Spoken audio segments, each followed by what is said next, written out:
When I first got the DJI Osmo Pocket 3, I didn't like it. I let it collect dust for over a year. Even though I had the creator combo. It wasn't until I got the right accessories, learned how to maximize the camera, where now today it is considered one of the top 5 purchases that have genuinely improved my life. I used to only do sit-down teaching style videos, but it wasn't until this camera where I really started getting comfortable with vlogging and tapping into a whole other dimension to my content. There's just something about this camera that unlocks a whole level of creativity and authenticity, and in today's video, I want to show you the exact accessories that got me started with using this camera finally, the different ways that I maximize the use of this camera, and some bonus nice to have accessories that I recently discovered that have actually been quite game changing. So without further ado, let's dive into the video. So of course, we gotta get the creator combo out of the way. The creator combo comes with a multitude of accessories, for instance, a tripod, an extender, a battery pack, wide-angled lens, protective case, carrying case, wrist strap, microphone. The list goes on, and I personally think the creator combo is worth it, even though I had the creator combo and still didn't use my DJI Osmo Pocket. The main accessories that I use a lot from the creator combo is the battery pack. If you're gonna be vlogging, filming for long periods of time, this is essential. I also use this extender a lot, and the reason why is because you could put attachments there. For example, the tripod that the creator combo comes with, but for me, I actually use this for other reasons, and I'm gonna explain more later in this video. I also use the wide-angled lens a lot, especially when I'm traveling and I want you guys to see more of my environment. Sometimes it's just not cute having it so close up to my face, and I've got short arms, and so the wide-angled lens helps me a lot. And of course, the microphone is something that I use a lot for various reasons. Number one is noise canceling. I once did a what's in my bag video near a body of water with a bunch of boats, and it was so loud. Thank goodness that I had the microphone because it made a huge difference towards the result of the video. Let me do a quick what's in the bag. We're waiting for my uncle right now. So this is the bag that I'm wearing. Give me 1 second. I've also used this when I felt very shy to talk in public. For example, I was on a flight where everybody around me was sleeping, but I really had some thoughts that I wanted to share in my vlog. And so I turned this microphone on and I started whispering in the microphone. And the crazy thing is you can't really tell that I'm whispering at all in the final result. And this was great because as I'm whispering, it's not disrupting other people, and I also feel more comfortable to actually vlog in public. I am on this flight because I am headed to Asia to source teas for our product. That is really interesting. The third way that I use this microphone that I think is a very underrated way of using this microphone is I record my voiceovers. So what a lot of people don't know is you can actually turn this microphone on alone without turning on your DJI Osmo Pocket, and then you can record whatever you want. For my voiceover that I did for my Hong Kong vlog, I actually recorded everything just using the microphone alone. Once I was done, I plugged in the microphone into the computer, got the audio file, and used that for editing my video. And so personally, I think for the microphone alone, the creator combo is worth it.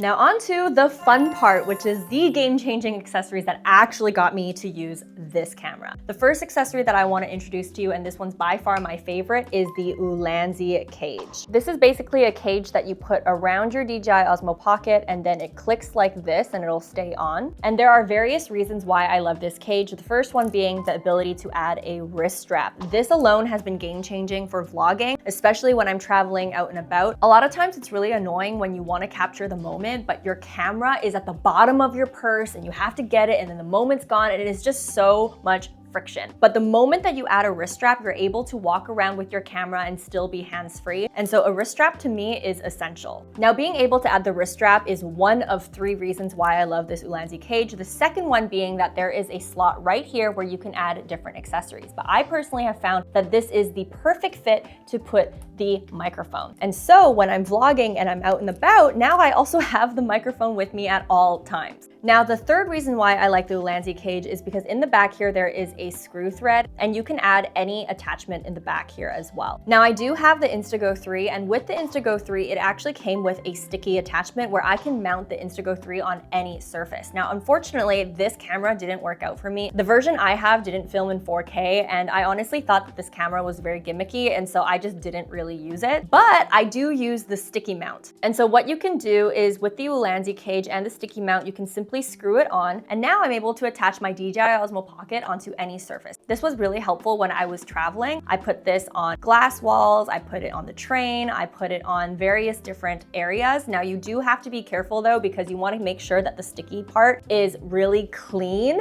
because if it's not, your DJI Osmo Pocket will fall. Now I researched and you can get this sticky mount separately, so I've linked it in the description box below. I've also seen a magnetic version on Amazon as well, so I'll also link that too.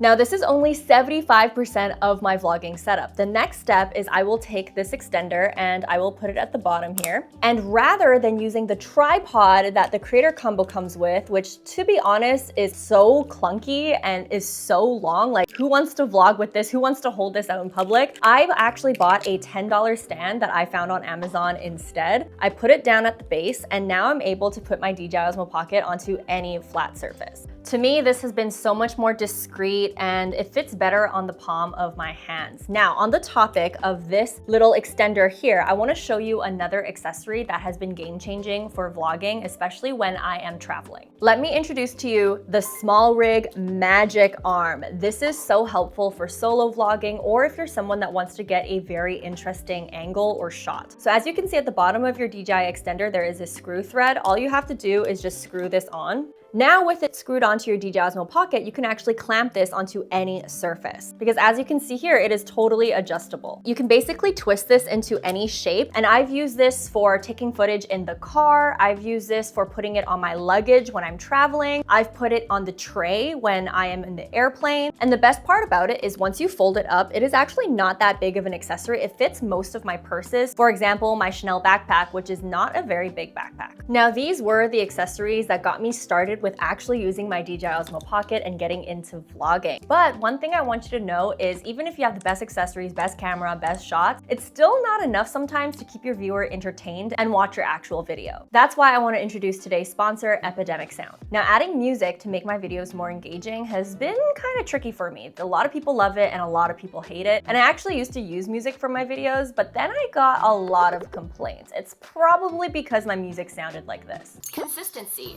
If you actually want to grow your YouTube channel, you have to be consistent on the platform. And so because of this, I stopped using music for years. But when I watched other big YouTubers, their videos, they're all using music. And that's when I realized the issue isn't that I'm using music. The issue is that I'm picking the wrong songs and that I didn't sign up for Epidemic Sound. It wasn't until I signed up for Epidemic Sound and saw how easy it was to get the right music for my videos where I started to reintroduce music to my videos again. For example, in Epidemic Sound, you can search by category. So if you want to do something for vlogging, it's going to show all the music that's going to be suitable for vlogging. If you want to do more of a talking head style or a podcast style, it's also going to show you music that's going to be good for that. Beyond that, you can also search by mood, and this is my favorite way to actually find music for my videos because at the end of the day, it's really about how you want people to feel. For example, whether or not they want to feel relaxed while you're having a heart-to-heart with them like this,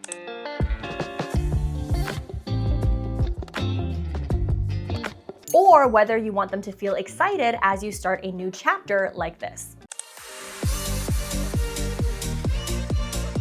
Now, a funny story is that when I used to stress a lot about music, I actually watched a video from Think Media and they talked about if there is a copyrighted song that you want to use, you should Google the beats per minute of that song and then look for other restriction-free music with that same BPM. Now, you can do the exact same thing on Epidemic Sound, but now you can actually take that a step further. If there is a mainstream copyrighted song that you really want to use, go on Epidemic Sound, search up that song, and Epidemic Sound will show you all the different alternatives that are restriction-free that will not get you flagged for copyright. That is literally the same vibe as the song that you liked. Adding music alone can really elevate the vibe of your video, and if you want to try out Epidemic Sound, just click the link in my description box or in my pinned comment below for a free trial. You can also use the code Vanessa for 50% off your first 2 paying months with Epidemic Sound, but make sure you redeem the Vanessa coupon soon because the offer only lasts until March 15th. Now, to help you get started, I also compiled all of the songs that I've used in my vlogs in my Epidemic Sound playlist, so I've linked them in the description box below as well.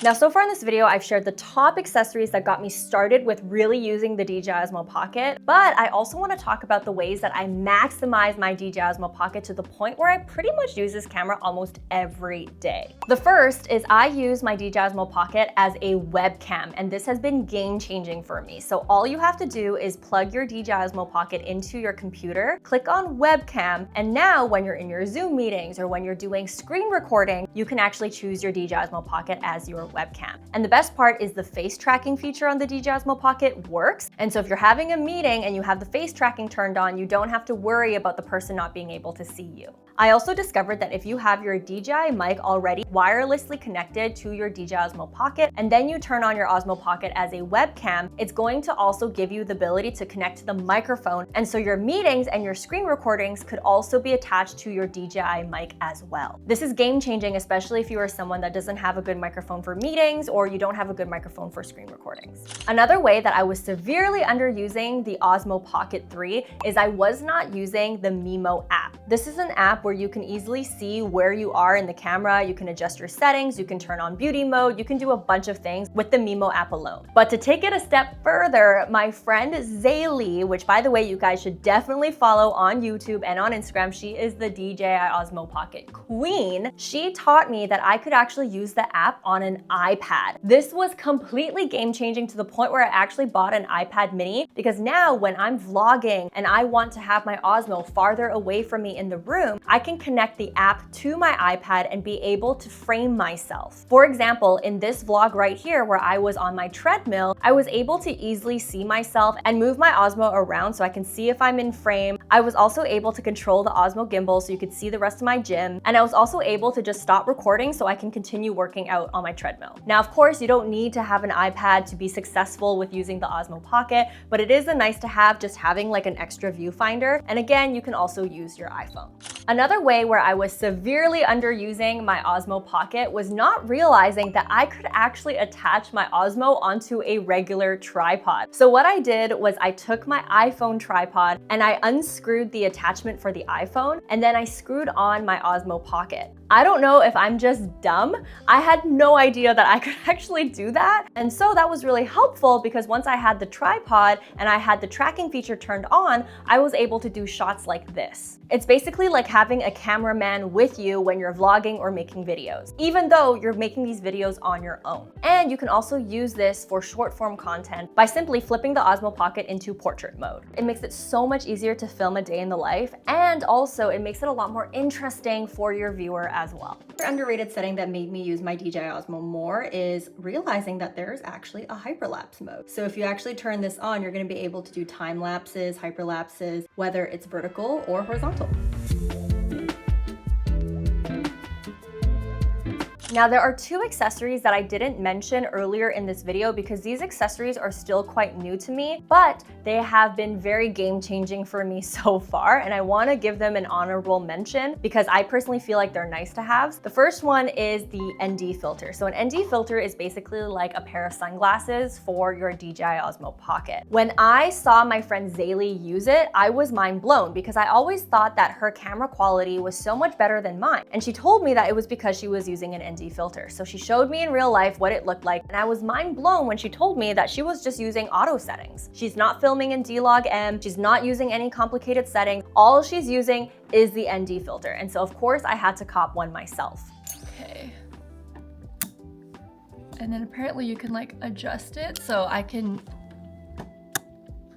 Oh, this is dope. This is cool. So I can adjust the exposure with the lens itself without touching my Osmo settings. Not only is this helpful for filming indoors, but it's especially helpful for filming outdoors to make sure you get the best colors and to make sure your footage is not blown out by the sun or bad weather. If you're curious about my settings, I film in 4K 30 frames per second. If I ever think I'm gonna do slow-mo shots, I'll do 60 frames per second, but I keep it at 30 because it just takes up less storage. I always film in 4K if I can. I am also a an auto settings type of gal, you will never catch me filming in like H-Log or D-Log-M or anything like that. I just don't have time for that. I will just film in auto. I have made my exposure -3 just because sometimes the Osmo does make things brighter than they are. Honestly, don't even ask me what this side means. I just keep it to whatever Osmo tells me to do. In terms of the glamour effects, I do have that on to just make my skin look a little softer, you know. Focus mode is continuous. White balance is just set to whatever Osmo tells me to do. I'm a very simple girl, and this has worked just fine. Now, right now I have the ND filter off. If I sound weird, I'm not wearing the microphone right now, so let me put the ND filter on.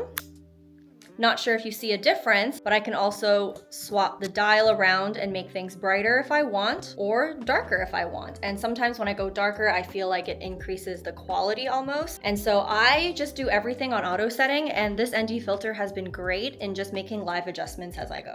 Now, speaking of my friend Xayli, she also put me on to my newest upgrade, and that is the DJI Mic Mini. So you guys get a better idea of what comes with the DJI Mic Mini. If you get both microphones together, you're gonna get the charging case, 2 microphones, 2 magnetic clips. I'll show you later how this works. The receiver itself, 2 options for the windscreens for extra noise cancellation. You just basically pop these onto the microphone like so. Audio cable, which allows you to connect this to a camera, a cute carrying case, and an adapter for your iPhone. Now this is USB-C, so if you have an older iPhone like I do that uses Lightning, you may have to buy an extra part like this, which will be compatible for your iPhone. And what you'll notice is I'm actually wearing it right now. So this video is filmed with the DJI Mic Mini. Now, if you have a regular YouTube camera, what you can do is you can just slide the receiver on top like this, and then on the side here with the audio cable, you just want to connect that into the headphone jack. Just like this. Now, the reason why I think getting the 2 microphone set is really worth it is because I'm using one right now to film this tutorial on my Osmo Pocket 3. And then with my spare microphone, not only can I use this for interviews, or Leon can use it when we're filming content together, but I can also use it for my other camera. So what I'm gonna do is I'm gonna turn on the receiver, and then on my second microphone, I'm gonna turn it on as well. Now, since I'm already connected, it's gonna show mic 1 connected with the green dot, but if it doesn't connect, all you have to do is hold down this connection button right here. Now, there is this dial over here, but I honestly have never used it. This is exactly how I use this microphone for my YouTube videos, and with the video you're watching right now, that's the quality that you're gonna get without fussing with these settings. So it's pretty plug and play, which is why I like it. The DJI Mic Mini connects wirelessly to my DJI Osmo Pocket as well. Now, how this microphone can connect wirelessly with your DJI Osmo Pocket is you just scroll down like this, then click on this button, hit wireless mic, hit on this button, and then over on the microphone, you just wanna turn it on. Once it flashes green, you then wanna click on this button and hold it down and wait for it to connect. It's gonna start flashing blue. As you can see, it's now connected. So you can use this microphone with the DJI Osmo Pocket wirelessly without necessarily using the receiver. And just so you guys can see the size difference, this is basically how small it is. Now, personally, I never really use it with the windscreen on, but with the windscreen, this is the size difference. So you can see it is still quite tiny. And for comparison's sake, this is what the DJI Mic Mini sounds like. I'm gonna attach it right here with the magnet, so you can compare the audio difference. And then this is the mic that comes with the creator combo. And I will also put it over here with the magnet for comparison's sake as well. So this is the difference. Let me know which mic you prefer better. And I also use it to film my iPhone content now. Let me explain. Now, I have the Lightning version of iPhone, so I'm going to connect this to the receiver. All I gotta do is just slide it on like this. Depending on what phone you have, you're either gonna use the USB-C adapter or the Lightning adapter. It is honestly so plug and play. So once you put it into your iPhone, you turn it on, connect the microphone, and then you can start filming short form content. I've filmed plenty of content over on my Super Boba page using this microphone. Hi, I'm Vanessa. And I'm Leon. And one of the reasons this whole journey started was because we were spending way too much money on boba runs and we were gaining a lot of weight. Now, a big reason why I have been loving this DJI Mic Mini is because I used to have the Wireless Pro from Rode, and I barely use this microphone because it is just so big. I see so many creators use this and I'm like, why? It is so clunky. Like, look at it. And when I put it on my shirt, it just like flops over. And so I personally think that as a female creator, as a woman creator, this just isn't the vibe. Whereas with this, it is so discreet, it is so small, small, not only can I just clip it onto my shirt, but it also comes with a magnet, so I'm able to put it anywhere on my body. Now, the only drawback I think from the DJI Mic Mini is I personally kind of wish that it fit my setup better. So you know how I was telling you that this microphone fits perfectly here? Well, this one is just so small that it does slide, but I feel like it would fall off. And so I'm a bit too afraid to use this if I'm out and about, or I might just have to keep it in my purse and then bring it out if I really need to. And so for that reason, I feel like I would still use this microphone just because it fits my personal setup better when I'm out and about vlogging. But lately, when it comes to making videos indoors, I definitely prefer this microphone. They do sell just the single one. I personally bought the dual one because Leon also may use it as well, and so definitely recommend. Now, there is one more accessory that I forgot to mention, and this is the Sunny Life case that I've seen a lot of creators use over on TikTok or just in general. And basically what it does, it just protects your Osmo, and this gives me peace of mind when I throw this in my purse. The only drawback is if I use the wide-angled lens, it will not fit. And so I often don't really have this on if I'm prioritizing having the wide-angled lens, or I will just not carry the wide-angled lens just so that I can protect my Osmo, especially if I know majority of the day my Osmo is going to be in my bag. And so in this video, I really showed you all of the accessories that I use for my Osmo Pocket. I don't think I missed a single one, and if I did, I will do a follow-up video. Let me know which accessory was your favorite or what you learned from this video, if you learned anything. Yeah, I definitely recommend the Osmo Pocket. Personally, I think that the best camera for you is the camera that you will actually use. I see a lot of people complain that the Osmo isn't as good quality as a Sony camera like this, and I'm like, that's not the point. The point is that it is easy enough for you to grab and go so that you create content with. I've created so many videos on the Osmo, more than I ever have, like vlogging wise, with this camera that I'm filming with right now. Even for like my talking head videos, like I've done full talking head teaching videos using the Osmo Pocket as well. And so I just want you to know that this camera is not just good for vlogging, it's also good for YouTube in general. And this would be the camera that I would recommend to any person that is trying to start a YouTube channel or is trying to get into vlogging. Now, speaking of vlogging, if you are someone that wants tactical tips on how to get over vlogging overwhelm, all the steps that I take to bring my vlogs to life, then make sure you check out this video next. As always, guys, I appreciate you, and I hope to see you in this video right here.